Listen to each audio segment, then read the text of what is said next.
80장입니다. 찬송가 180장. 하나님의 나팔 소리 천지 진동할 때에 예수 영광 중에 구름 타시고 전사들을 세계 만국 모든 곳에 보내어 구원받은 성도들을 모으리. 나팔 불 때 나의 이름, 나팔 불 때 나의 이름, 나팔 불 때 나의 이름, 부를 때에 잔치 참여하겠네. 무덤 속에 잠자던 자 그때 다시 일어나 영화로운 부활 승리 얻으리. 주가 택한 모든 성도 구름 타고 올라가 공중에서 주의 얼굴 배우리. 나팔 불 때 나의 이름, 나팔 불 때 나의 이름, 나팔 불 때 나의 이름, 부를 때에 잔치 참여하겠네. 주님 다시 오실 날을 우리 알 수 없으니 항상 기도하고 깨어 있어서 기쁨으로 보좌 앞에 우리 나가서도록 그때까지 참고 기다리겠네. 나팔 불 때 나의 이름, 나팔 불 때 나의 이름, 나팔 불 때 나의 이름, 부를 때에 잔치 참여하겠네. 아멘. 사도신경으로 우리의 신앙을 고백하겠습니다. 전하사 천지를 만드신 하나님 아버지를 내가 믿사오며 그 외아들 우리 주 예수 그리스도를 믿사오니 이는 성령으로 잉태하사 동정녀 마리아에게 나시고 본디오 빌라도에게 고난을 받으사 십자가에 못 박혀 죽으시고 장사한 지 사흘 만에 죽은 자 가운데서 다시 살아나시며 하늘에 오르사 전능하신 하나님 우편에 앉아 계시다가 저리로서 산 자와 죽은 자를 심판하러 오시리라. 성령을 믿사오며 거룩한 공회와 성도가 서로 교통하는 것과 죄를 사하여 주시는 것과 몸이 다시 사는 것과 영원히 사는 것을 믿사옵나이다. 아멘. 하나님의 말씀 요한계시록 1장 4절에서 8절 말씀까지 보겠습니다. 요한은 아시아에 있는 7 교회에 편지하노니 이제도 계시고 전에도 계셨고 장차 오실 이와 그의 보좌 앞에 있는 7 영과 또 충성된 증인으로 죽은 자들 가운데서 먼저 나시고 땅의 임금들의 머리가 되신 예수 그리스도로 말미암아 은혜와 평강이 너희에게 있기를 원하노라. 우리를 사랑하사 그의 피로 우리 죄에서 우리를 해방하시고 그의 아버지 하나님을 위하여 우리를 나라와 제사장으로 삼으신 그에게 영광과 능력이 세세토록 있기를 원하노라. 아멘. 볼지어다 그가 구름을 타고 오시리라. 각 사람의 눈이 그를 보겠고 그를 찌른 자들도 볼 것이요 땅에 있는 모든 족속이 그로 말미암아 애곡하리니 그러하리라. 아멘. 주 하나님이 이르시되 나는 알파와 오메가라. 이제도 있고 전에도 있었고 장차 올 자요 전능한 자라 하시더라. 아멘. 8절 말씀까지 보았습니다. 요한은 4절 말씀에 보면 소아시아에 있는 7 교회의 편지를 쓰고 있습니다. 여기 소아시아 지역은 대부분 지금의 터키 지역에 있는 교회들입니다. 요한은 소아시아 지역과는 밀접한 관계가 있습니다. 왜냐하면 요한은 소아시아 지역의 교회들을 돌보는 지도자적인 역할을 했습니다. 그런데 사도 요한이 이 편지를 쓰는 이유는 자기가 쓰고 싶어서 쓴 것이 아닙니다. 그리고 사도 요한이 밤모섬에서 유배 생활을 하고 있었습니다. 유배 생활을 걱정하는 성도들에게 자기의 안부를 전하려고 쓴 것도 아닙니다. 11절 말씀에 보면 내가 본 것을 써서 보내라. 주님의 말씀에 네가 본 것 그대로 써서 보내라고 하는 주님의 말씀이 있었기 때문에 그는 편지를 쓴 것입니다. 요한계시록도 요한이 쓰고 싶은 것서 쓴 것이 아닙니다. 주님의 말씀이었기 때문에 편지를 써서 보낸 것입니다. 요한은 이 편지를 쓰면서 예수님은 어떤 분이신가를 소개하고 있습니다. 4절 말씀에 보면 요한은 아시아에 있는 7 교회에 편지하노니 이제도 계시고 전에도 계셨고 장차 오실 이와 그의 보좌 앞에 있는 7 영과 예수님에 대해서 그는 소개를 하고 있습니다. 첫째로 지금도 이제도 계시고 전에도 계셨고 장차 오실 분이라고 말씀하고 있습니다. 8절 말씀에 보면 주 하나님이 이르시되 나는 알파와 오메가라. 이제도 있고 전에도 있었고 장차 올 자요 전능한 자라 하시더라 나왔습니다. 예수님은 알파와 오메가가 되신 분이십니다. 알파는 시작이고 오메가는 끝입니다. 시작과 끝의 결말을 맺으시는 분은 예수 그리스도시다라고 하는 것을 우리에게 보여주고 있습니다. 다시 말하면 전능한 자라 하시더라. 이제도 계시고 전에도 계셨고 장차 오실 예수님은 알파와 오메가가 되시는 전능하신 분이심을 소개하고 있습니다. 요한복음 1장 1절 말씀에 보면 창세전에 예수님께서는 하나님과 함께 계셨습니다. 이것이 요한복음 1장 1절입니다. 창세기 1장 1절에 태초라고 하는 이 태초는 이 역사가 시작되는 태초고, 요한복음 1장 1절의 이 태초는 아주 영원적 무한대 영원을 의미하는 단어입니다.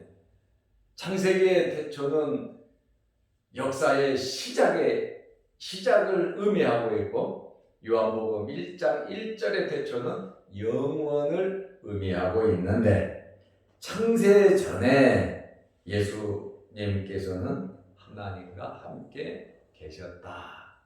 삼위일체 하나님이심을 우리에게 말씀하고 있습니다. 이 예수님께서 요한복음 1장 14절 말씀에 보면 육신을 입고 이 땅에 오셨습니다. 말씀이 육신이 되어 이 땅에 오셨습니다.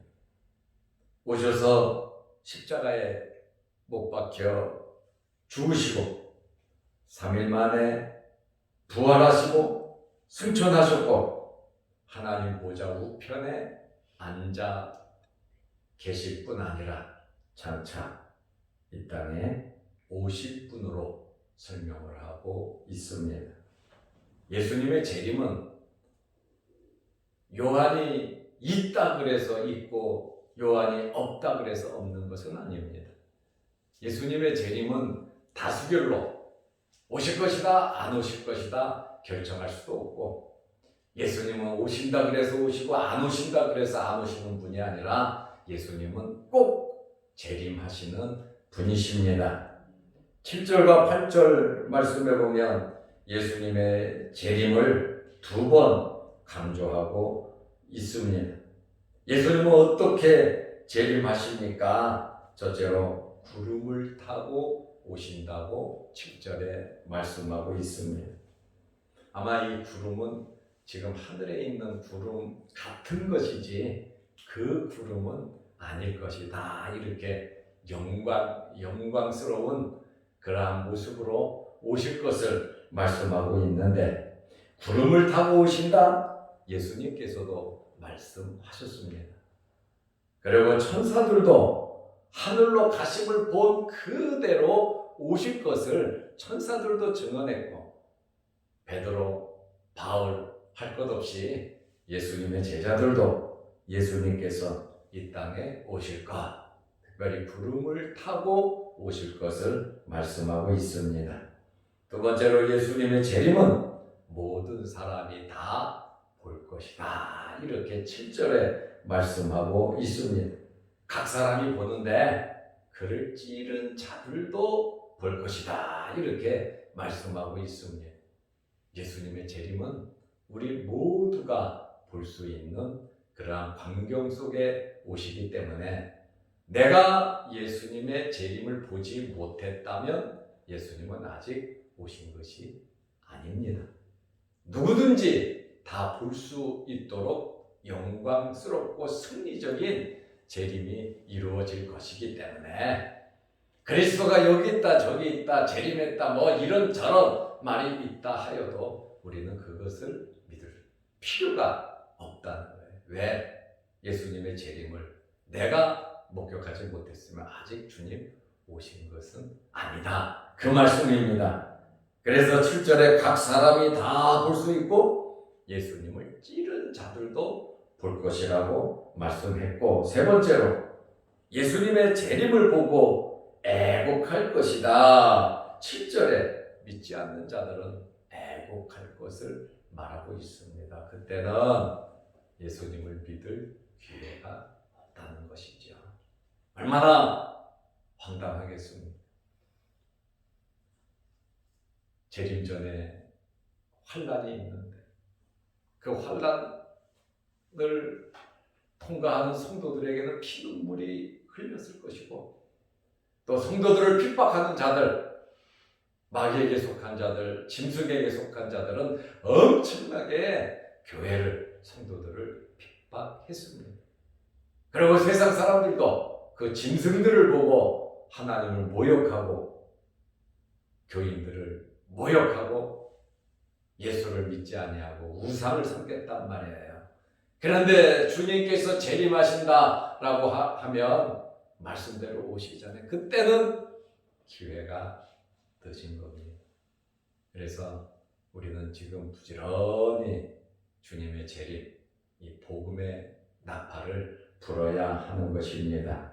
믿지 않는 자들은 애곡할 것을 말하고 있고, 네 번째로 데살로니가 전서 4장 16절 말씀에 보면 호령과 천사장의 소리와 하나님의 나팔 소리로 오실 것이다. 천사장의 소리, 호령, 하나님의 나팔로 웅장한 대단한 사건이 벌어지는데, 이것이 바로 예수 그리스도의 재림이다라고 하는 그러한 말씀입니다. 다섯 번째로 8절 말씀에 보면 장차 꼭 오실 자임을 강조하고 전능하신 분으로 소개를 하고 있습니다. 사도 요한은 요한계시록을 지금 시작하면서 과연 예수님은 어떤 분이냐? 예수님은 알파와 오메가가 되시고 이제도 계시고 전에도 계셨고 장차 오실 분으로 소개를 하고 있습니다. 두 번째로 요한은 5절 말씀에 보면 예수님을 충성된 증인이라고 소개를 하고 있습니다. 또 충성된 증인으로 죽은 자들 가운데서 먼저 나시고, 예수님께서는 이 땅에 오신 목적이 있단 말이에요. 인자는 목숨을 대성물로 주기 위해서 오셨다고 말씀하셨습니다. 예수님께서는 이 땅에 오신 목적대로 십자가를 지시기 위해서 예루살렘으로 올라가셨잖아요. 죽으실 줄 아시면서도 겟세마네 동산에서 땀방울이 핏방울이 되도록 기도하셨습니다. 100번이라도 도망가실 수도 있었고 십자가를 지시지 않으실 수도 있으심에도 불구하고 예수님께서는 이 땅에 오신 목적, 하나님의 구원 계획을 이루시기 위하여 이 땅에 오셨는데 생명을 드리기까지, 죽기까지 충성하여 하나님의 예정, 하나님의 구속의 섭리를, 하나님의 사랑을 보여주신 분이 예수 그리스도이십니다. 요한은 예수님의 충성을 말하면서 우리 주님께서 이 땅에 오신 목적을 이루기 위해서 죽기까지 충성을 하셨는데 지금 소아시아 7교회가 고난과 박해 속에 있었단 말입니다. 고난과 박해 속에 있는 7교회를 위로하면서 예수님께서 충성하신 것처럼 너희도 충성하라고 이 편지를 보냈습니다. 세 번째로 요한은 5절 말씀에 예수님을 어떻게 소개하고 있습니까? 죽은 자들 가운데서 가장 먼저 부활하신 분으로 소개를 하고 있습니다.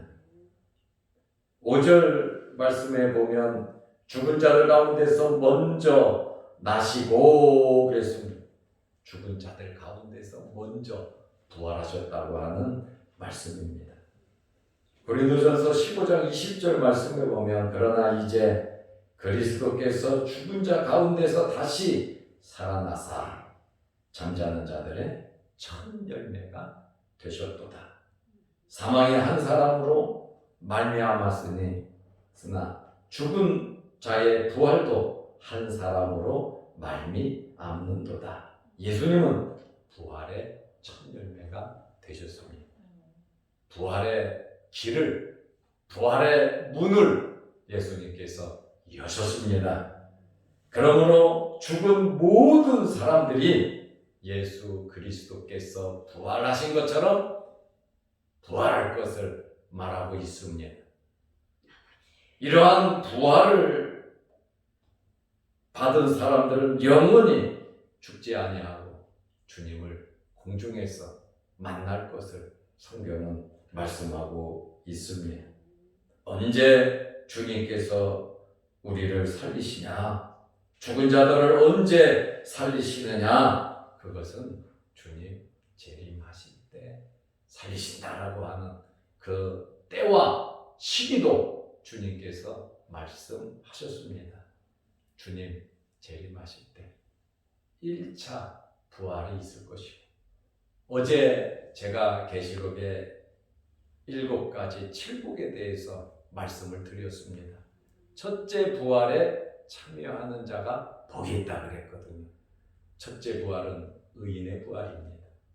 다른 말로 하면 생명의 부활이라고 합니다. 1차 부활이라고 합니다. 예수 그리스도를 믿은 자들이 하나님의 택한 백성들이 부활하는 것입니다. 부활해서 주님 만나고 공중에서 혼인을 하고 천년왕국이 지나고 영원한 천국에 들어가는 것입니다. 저와 여러분도 이 영광스러운 부활에 참여하시기를 축원합니다. 그리고 참여할 줄로 믿으시기를 바랍니다. 예수 그리스도를 믿는 자들은 마지막 날 다 살리실 것을 말씀하고 있고, 예수님 재림하실 때 이 땅에서 살고 있는 사람들은 부활한 몸으로 그 사람은 죽지 않고 주님을 만나고 영원한 천국에 들어가는 것입니다. 이러한 영광스러운 부활, 예수님께서 가장 먼저 나신 분으로서 우리에게 부활의 길을, 부활의 문을 열어주신 분이시다라고 하는 그러한 말씀입니다. 네 번째로 사도 요한은 예수님을 가리켜서 5절에 보면 땅의 임금들의 머리가 되신 예수 그리스도로 말미암아 왕 중에 왕이시다라고 하는 그러한 말씀입니다. 땅의 임금의 머리가 되신다. 예수님의 왕직을 설명하고 있습니다. 예수님은 3대 직분을 가지고 그리스도 기름 부음을 받으셨죠. 예수님은 선지자로서, 예수님은 제사장으로서, 예수님은 왕으로서 3대 직분을 이루신 분이십니다. 세상에는 많은 왕들이 있습니다. 그러나 실질적인 통치자는 예수 그리스도시다, 그 말입니다. 이 우주의 이 질서가 지금 어디에 초점이 맞추어져 있냐면 예수 그리스도의 재림에 초점이 맞추어져 있습니다. 세상 과학은, 세상의 모든 사람은 그것이 아니다라고 해도 인류 역사는 예수 그리스도의 재림에 초점이 맞추어져 있는 것입니다. 그러므로 예수 그리스도는 실질적인 통치자로 요한이 소개를 하고 있습니다. 왜냐하면 예수님은 어떤 분이십니까? 우주 만물을 창조하신 창조자입니다. 창조자가 당연히 영원히 계신 분이 통치하는 것이 맞지요.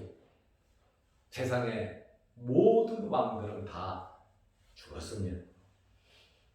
그러나 예수 그리스도께서는 왕적인 권세를 가지고 부활하셔서 왕 중에 왕으로서 우리를 다스리시고 영원히 우리와 함께 하시는 분이 예수 그리스도시다라고 하는 그러한 말씀입니다. 요한은 예수님께서 어떤 분이신가를 소개하면서 문안 인사를 하고 있습니다. 예수 그리스도로 말미암아 은혜와 평강이 너희에게 있기를 원하노라. 5절에 예수 그리스도로 말미암아 은혜와 평강이, 이 은혜와 평강은 위로부터 내려오는 겁니다. 은혜와 평강은 하나님 아버지께서 주시는 것이고 예수 그리스도께서 성령을 통하여 우리에게 은혜와 평강을 주시는데, 여러분의 삶 속에 은혜와 평강이 넘치시기를 바랍니다. 두 번째로 요한은 특별히 예수님께서 하신 이 구속 사역을 설명하고 있습니다. 예수님께서는 우리를 사랑하셨어요. 5절 말씀입니다. 우리를 사랑하사. 예수님께서 우리를 사랑하시는데 아가포티라고 하는 이 헬라어는 그냥 한 번 사랑하고 마는 것이 아니라 계속되는 영원한 사랑을 의미하는 단어입니다. 예수님은 우리를 사랑하시되 죽기까지 사랑하신 이 영원한 사랑을 해주시는 분이십니다. 어제도 우리를 사랑하셨고 오늘도 우리를 사랑하시고 내일도 영원히 우리를 사랑하시는 분이 주님이시다, 그 말입니다. 이러한 이 사랑의 표현으로서 예수님께서는 우리를 죄에서 구원하여 주셨습니다. 그의 피로 우리 죄에서 우리를 해방하시고, 의의 옷을 더럽히지 않는 자가 복이 있다 그랬잖아요. 예수 그리스도를 통하여 우리가 의의 옷을 입었단 말입니다. 우리의 모든 죄가 예수 그리스도의 보혈을 통하여 깨끗함을 받았습니다. 우리가 의의 옷을 입었는데 이 옷을 더럽히지 않는다는 것이 무엇입니까? 말씀대로 믿음으로 살아가는 것입니다. 바로 이러한 사랑의 표현으로 예수님께서 우리를 죄에서 구원하여 주셨습니다. 해방시켜 주셨습니다. 주님은 우리를 그의 나라와 제사장 삼으셔서 천국 백성 되게 하시고 하나님의 자녀 되게 하시고 하나님과 마음껏 교제할 수 있는 신분을 우리에게 주셔서 우리가 언제든지 하나님께 기도할 수 있잖아요. 하나님께 나아갈 수 있다는 이것이 얼마나 큰 복인지 몰라요. 구약시대에는 제사장을 통하여 또 중세시대에는 신부들을 통하여 하나님 앞에 나아갈 수 있다 그랬거든요. 그러나 그것이 아니란 말입니다. 만인 제사장, 너도 나도 할 것 없이 다 예수님의 피로 구원함을 받은 사람들은 제사장이 되어 하나님 앞에 나아갈 수 있는 길이 열렸다라고 하는 그러한 말씀입니다. 우리는 요한이 말한 대로 예수님은 어떤 분이신가? 예수님께서는 우리를 사랑하시고 십자가에서 모든 죄에서 우리를 해방시켜 구원해 주셨습니다. 요한이 하나님께 영광과 능력을 세세토록 돌린 것처럼 우리 또한 우리의 삶 속에서 하나님께 영광 돌리는 아름다운 삶을 살아가시기를 바랍니다. 기도하겠습니다. 하나님 아버지, 오늘도 예수님은 어떤 분이신가를 요한을 통하여 살펴보게 하시고 또 요한계시록을 쓰게 된 배경도 말씀해 주셨습니다. 만왕의 왕이신 예수 그리스도를 바라보고 믿게 하시고 주님의 재림을 기다리는 우리들이 되게 하시고 예수님께서 충성하신 것처럼 우리 또한 충성된 증인으로서의 삶을 살아가게 하여 주옵소서. 오늘도 이 새벽에 우리를 일깨워 주시고 주의 전으로 불러주심을 감사합니다. 또한 유튜브 영상을 통하여 예배드리며 함께 기도하게 하시오니 감사합니다. 이 시간 하나님 앞에 기도드릴 때 하늘문이 열리게 하시고 하나님께서 우리의 기도를 들어주시고 응답하여 주셔서 이 땅에서 살아가는 동안 물질로 어려움 당하지 않게 하시고 크고 작은 급한 일로 어려움 당하지 않게 하시고 육신의 질병으로 어려움 당하지 않도록 강건하게 복을 내려 주옵소서. 영혼이 잘된 같이 범사가 잘되게 하여 주셔서 무엇보다도 영적인 각성함과 영적인 깨달음이 우리에게 있게 하여 주옵소서. 오늘 하루도 믿음으로 승리하는 복된 하루 되게 하옵소서. 예수님의 이름으로 기도드리옵나이다. 아멘. 하늘에 계신 우리 아버지여, 이름이 거룩히 여김을 받으시오며 나라가 임하옵시며 뜻이 하늘에서 이룬 것 같이 땅에서도 이루어지이다. 오늘날 우리에게 일용할 양식을 주옵시고 우리가 우리에게 죄 지은 자를 사하여 준 것 같이 우리 죄를 사하여 주옵시고 우리를 시험에 들게 하지 마옵시고 다만 악에서 구하옵소서. 대개의 나라와 권세와 영광이 아버지께 영원히 있사옵나이다. 아멘. 자유로 기도하시기 바랍니다.